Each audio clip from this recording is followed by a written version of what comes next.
আল্লাহ তাআলা ইরশাদ করছেন, ইন্নাল্লাহা ইয়া'মুরু বিল আদলি ওয়াল ইহসান, নিশ্চয় আল্লাহ তাআলা তোমাদেরকে ন্যায় বিচারের আদেশ দেন, সদাচরণের আদেশ দেন, নিকটাত্মীয়দেরকে দানের আদেশ দেন। আদেশ কয়টা? আওয়াজ করে সবাই বলুন তো কয়টা?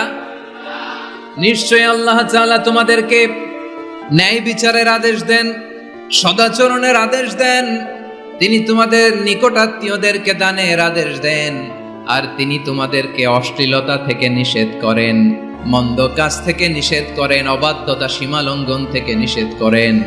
তিনি তোমাদেরকে উপদেশ দেন যাতে তোমরা শিক্ষা গ্রহণ করো।